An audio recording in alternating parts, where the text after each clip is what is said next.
யாராலும் மன்னிக்க முடியாது. அன்புமணியை மன்னிக்க முடியாத கூட்டம் தான் அங்கே வந்திருக்குது.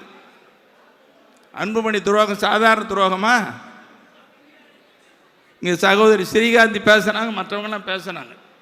நம்முடைய பூத்த அருள்மொழி சொன்னார், தோளில் தூக்கி வளர்த்த பிள்ளைன்னு சொன்னார்.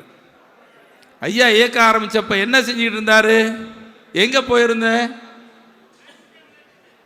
படிக்க வச்சு ஆளாக்கினா இதுவா வேலை?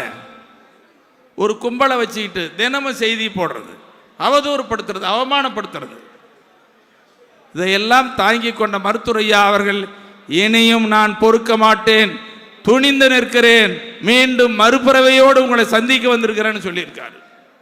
அதனால தான் நான் அன்புமணிக்கு நான் எச்சரிக்கையோடு சொல்லிக் கொள்கிறேன், இனி உங்களால் பாட்டாளி மக்கள் கட்சியை கைப்பற்ற முடியாது, அபகரிக்க முடியாது. டெல்லி உயர் நீதிமன்றமே சொல்லிவிட்டது. எந்த காலத்திலும் பாட்டாளி மக்கள் கட்சி என்று சொன்னால் அது மருத்துவரையா, மருத்துவரையா என்று சொன்னால் பாட்டாளி மக்கள் கட்சி. இதோ நாங்கள் இருக்கிறோம்.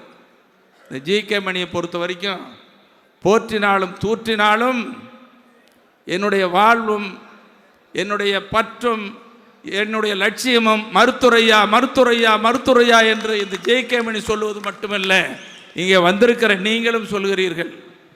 இன்னும் கிராமங்களில் இருக்கிற தமிழ்நாடு முழுவதும் இருக்கிற லட்சோபம் லட்ச முன்னோடிகள் இளைஞர்கள் சொல்லுகிறார்கள். அன்புமணியினுடைய துரோகம் இனி வெளிச்சத்திற்கு வந்து விட்டது. இந்த துரோக செயல் எடுபடாது. இனி அரசியலை ஓரம் கட்டிட்டு ஏதாவது வேலை இருந்தால் பாருங்க அன்புமணி, இனி ஒன்றும் நடக்காது, வேலைக்கு ஆகாது.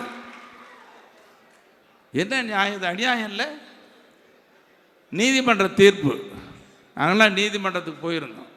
டெல்லி உயர் நீதிமன்றம் அதை வட இந்திய நீதியரசர் ஒரு பெண்மணி டெல்லியை சேர்ந்தவர் சொல்கிறாரு, நம்மையார் சொல்கிறாங்க, விவாதத்தில் ஐயா பேரை சொல்லி எத்தனை மகன்னு கேட்குறாங்க.